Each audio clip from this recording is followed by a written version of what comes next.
नहमदुहु व नुसल्ली अला रसूलिल करीम अम्मा बाद फ़ाऊज़ु बिल्लाहि मिनश शैतानिर रजीम बिस्मिल्लाहिर रहमानिर रहीम। मैं असदुद्दीन ओवैसी, जिसे लोकसभा का रुकन मुंतखब किया गया है, अल्लाह के नाम से हल्फ उठाता हूँ कि मैं भारत की आइन पर जो क़ानून के मुजब तय पाया है एतक़ाद रखूँगा, उसका वफ़ादार रहूँगा। मैं भारत के इक़्तिदार आला और सालिमियत को बरकरार रखूँगा और जिस ओहदे को मैं संभालने वाला हूँ इसके फ़राइज़ और वफ़ादारी से अंजाम दूँगा। जय भीम, जय मीम, जय तेलंगाना, जय फ़लस्तीन, तकबीर, अल्लाहु अकबर। नमस्कार, कच्चा चिट्ठा देख रहे हैं आप और मैं हूं आपके साथ परवीन शेख। हिंदुस्तान में सबको बोलने की आज़ादी है। हर कोई अपनी बात आज़ादी के साथ रख सकता है, इसका अधिकार संविधान देता है। लेकिन कभी कभी कुछ लोग बोलने की आज़ादी के जरिए कुछ भी बोलने लगते हैं, जिसकी वजह से बिना वजह ही हंगामा खड़ा हो जाता है। अभी हाल ही में जब लोकसभा के सदस्यों ने संविधान की शपथ ली तो कुछ नेताओं के बयानों की वजह से काफी बवाल देखने को मिला।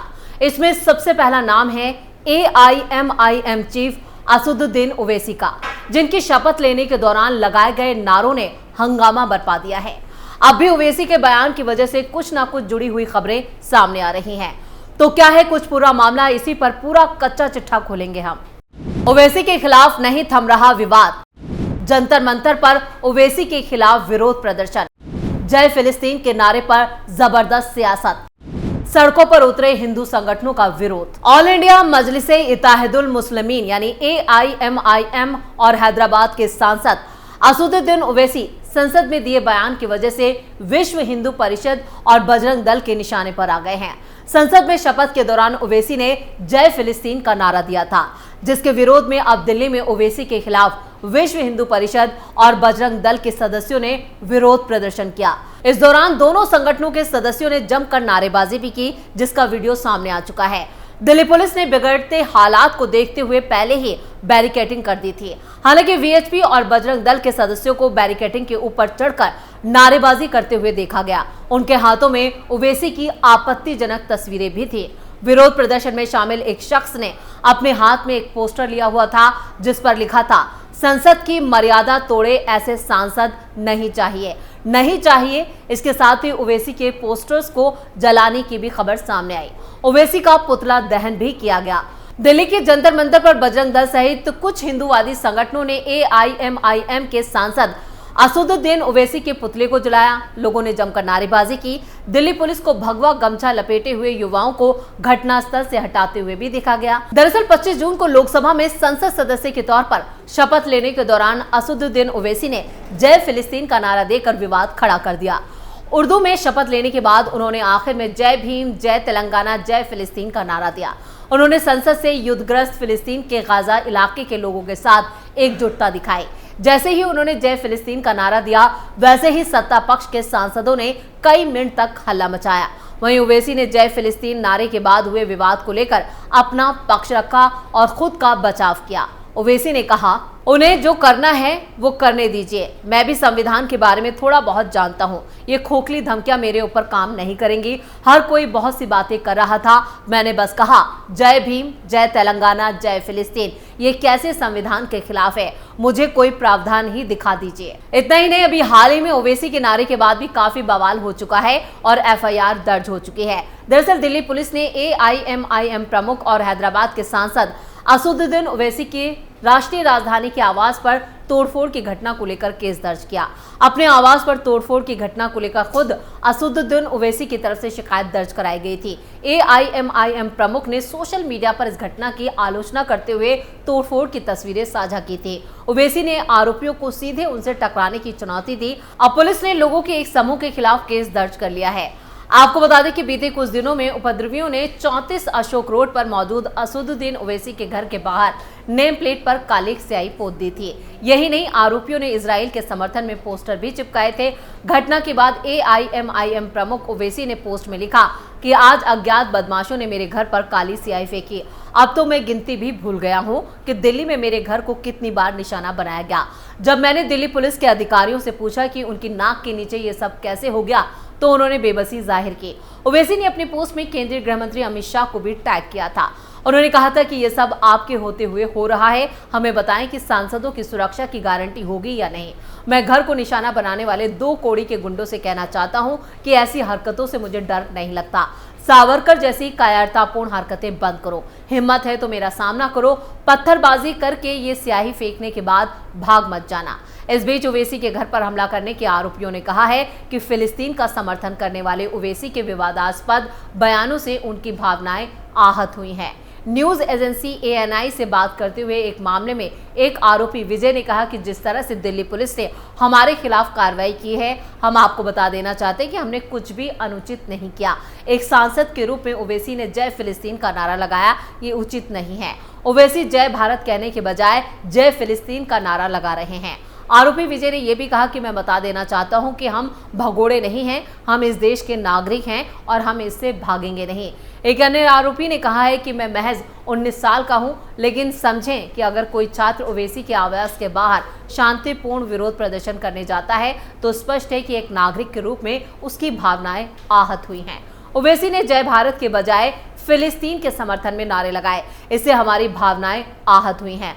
आरोपी ने कहा है कि हम पर पत्थरबाजी का बेबुनियाद आरोप लगाया जा रहा है, हमने सिर्फ जय भारत के पोस्टर चिपकाए थे, इसमें क्या ये गलत है? अगर असदुद्दीन ओवैसी दावा कर रहे हैं कि हमने स्याही लगाई और पत्थरबाजी से खिड़की तोड़ी तो उनके पास 20 कैमरे हैं, हम चाहेंगे वो इसकी फुटेज दिखाएं।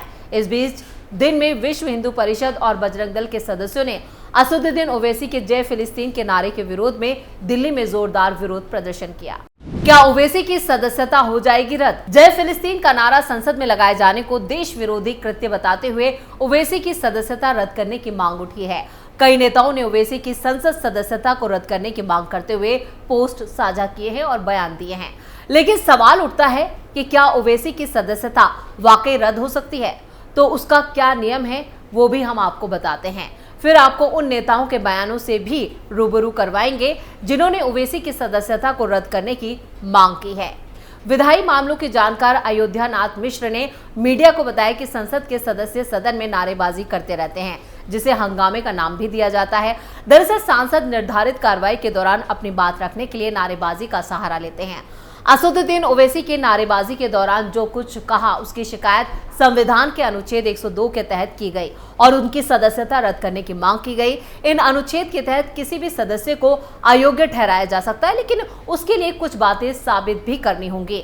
इतिहास में इस तरह की घटनाएं इसलिए देखने को नहीं मिलती क्योंकि उस दौरान किसी ने इस तरह की नारेबाजी नहीं की थी। इस अनुच्छेद के तहत किसी को अयोग्य तभी ठहराया जा सकता है जब यह साबित हो जाए कि संबंधित व्यक्ति की निष्ठा उस देश के प्रति है, यानी वो व्यक्ति किसी दूसरे देश के प्रति आस्था रखता हो, उसकी इस निष्ठा से देश की संप्रभुता पर खतरा पैदा हो जाए। लेकिन यहाँ बड़ा सवाल यह है कि इस बात को साबित कैसे किया जाएगा कि नारेबाजी करने वाले सांसद की निष्ठा दूसरे देश के प्रति है। इसलिए नारेबाजी के इस मुद्दे की अभी समीक्षा होगी और सदस्यता रद्द होने जैसी कोई स्थिति नजर नहीं आ रही है। सदन में नारेबाजी की शिकायत स्पीकर के पास की जा सकती है और जिसके तहत वो विचार करेंगे। अगर जरूरी हुआ तो कार्रवाई होगी। सबसे पहले तो स्पीकर ने एनडीए के सांसदों के विरोध के बाद असदुद्दीन ओवैसी की नारेबाजी को सदन की कार्रवाई से निकाल दिया, जो ये साबित करता है कि उनकी बात को इग्नोर कर दिया गया।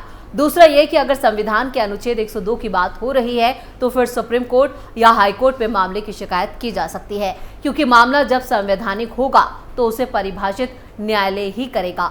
अब आपको उन नेताओं के बयान के बारे में बताते हैं जिन्होंने ओवैसी की सदस्यता को रद्द करने की मांग की है। लोकसभा चुनावों में हैदराबाद से 5वीं बार चुने गए AIMIM चीफ असदुद्दीन ओवैसी के जय फिलिस्तीन का नारा लगाने पर देश भर में विरोध प्रदर्शन हो रहे हैं। इस सब के बीच बीजेपी नेता और अमरावती की पूर्व सांसद नवनीत राणा ने भी ओवैसी के खिलाफ मोर्चा खोल दिया है। राणा ने राष्ट्रपति द्रौपदी मुर्मू को खत लिखकर ओवैसी की लोकसभा सदस्यता खत्म करने की अपील की है। नवनीत राणा का ओवैसी से 36 का आंकड़ा रहा है। लोकसभा चुनावों में जब नवनीत राणा बीजेपी उम्मीदवार माधवी लता का प्रचार करने के लिए हैदराबाद पहुंची थी, तब उनके 15 सेकंड वाले बयान पर काफी बवाल मचा था। इसके बाद हैदराबाद में सियासी पारा चढ़ गया था। नवनीत राणा ने राष्ट्रपति द्रौपदी मुर्मू के भेजे पत्र में अपील की है कि मैं आपसे भारतीय संविधान के अनुच्छेद 102 और 103 के मुताबिक असदुद्दीन ओवैसी की संसद सदस्यता रद्द करने की मांग करती हूं। राणा ने पत्र में लिखा है कि ओवैसी जो हैदराबाद से जीते हैं, उन्होंने शपथ लेने के फौरन बाद लोकसभा में जय फिलिस्तीन का उद्घोष किया। फिलिस्तीन एक विदेशी देश है जिसका किसी भी भारतीय नागरिक या भारतीय संविधान से कोई लेना देना नहीं है। राणा ने मांग की है कि भारत के संविधान के अनुच्छेद 102 के मुताबिक कोई भी संसद सदस्य जो किसी अन्य राष्ट्र के प्रति अपनी वफादारी या निष्ठा दिखाता है या ऐसा कृत्य करता है उसे संसद से निष्कासित किया जा सकता है। ओवैसी ने जय फिलिस्तीन का नारा लगाकर इस राष्ट्र के प्रति अपनी निष्ठा, दृढ़ संकल्प और लगाव दिखाया है जो संविधान का उल्लंघन है। नवनीत राणा ने पत्र में लिखा है कि यह बहुत गंभीर मामला है, ये देश की आंतरिक सुरक्षा के लिए घातक साबित हो सकता है।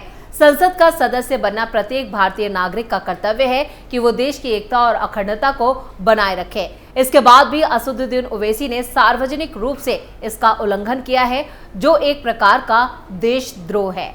राणा ने लिखा है कि अनुच्छेद 102(1)(d) के अनुसार कोई भी व्यक्ति जो किसी अन्य राष्ट्र के प्रति अपनी निष्ठा या प्रतिबद्धता व्यक्त करता है वो संसद के सदस्य के रूप में कार्य नहीं कर सकता।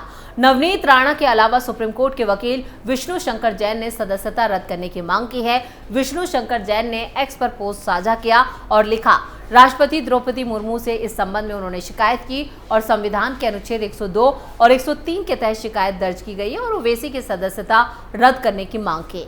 इन लोगों के अलावा भी कई लोगों ने असदुद्दीन ओवैसी की सदस्यता को रद्द करने की मांग की है। लेकिन जिस तरह से ओवैसी के बयान के कुछ दिन बीत जाने के बाद भी बवाल कम नहीं हो रहा है वो काफी सोचने वाला है। अब देखना होगा कि क्या ओवैसी की सदस्यता को रद्द किया जाएगा या फिर नहीं। तो कच्चा चिट्ठा में फिलहाल के लिए इतना ही। बाकी खबरों के लिए देखते रहिए कैपिटल टीवी। नमस्कार।